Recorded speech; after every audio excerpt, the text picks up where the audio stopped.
Hi everybody, my name's Dan French and I'm the Program Manager for Online Instruction, and I want to take a few minutes to discuss pedagogy for clinicians. Specifically, I want to talk about teaching nurses in graduate school. So, nurses in graduate school have their own time constraints, and in almost every case they're working full-time. They're working 4 10-hour shifts, they have family obligations, and they're very busy. So, while all the best practices of online course design apply, there's a special need to be prompt with your communications with nursing students and also be as prompt with your grading as possible. So I always recommend if a student reaches out to you via email to ask a question that you get back to them as soon as possible. I would hate to see any more time than 24 hours pass.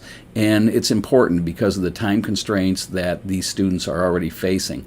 It's the same with grading. To be as prompt as possible in your grading and feedback is beneficial to the student because it helps students who are on tight deadlines, especially if there's a draft or feedback involved. It's great for them to know if they're on the right track, if they're on the wrong track, so they can complete their assignment successfully.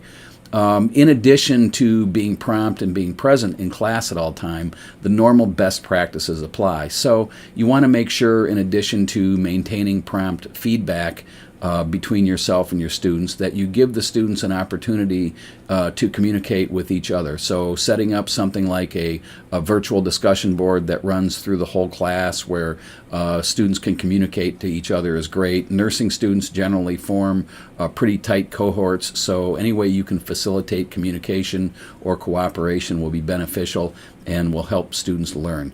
In addition, you want to utilize active learning exercises whenever possible. So one good thing to do is have students create videos or have them create narrated PowerPoint presentations that they can post. You can use tools in Canvas like conferences, Big Blue Button, or you can use an external tool such as VoiceThread to accomplish this. Also, you want to make sure you give detailed feedback to assignments.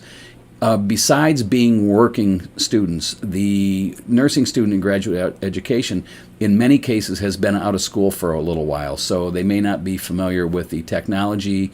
They may be reluctant to get back into school. So any guidance you can give them as far as assignment feedback or feedback on how to best use technology to create presentations is beneficial to the student and will help give them a more satisfying experience in the class. The other things are normal. You want to emphasize time on task whenever possible. Graduate education is professional education after all, so you want to have strict deadlines and enforce them whenever you can, and you want to communicate high expectations with the assignments. So you want to make sure that your grading policies are upfront, that you're using rubrics whenever possible, and understand that you're dealing with diverse learners and diverse ways of learning. So if you can mix up your assignments, in some cases a narrated PowerPoint is a great presentation tool that visual learners can thrive on. In other cases, utilizing case studies is beneficial. Remember that your students,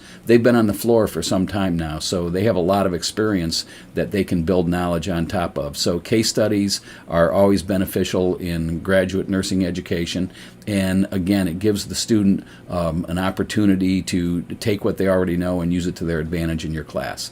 So that's it for today. If you have any questions, please contact us. Have a great day.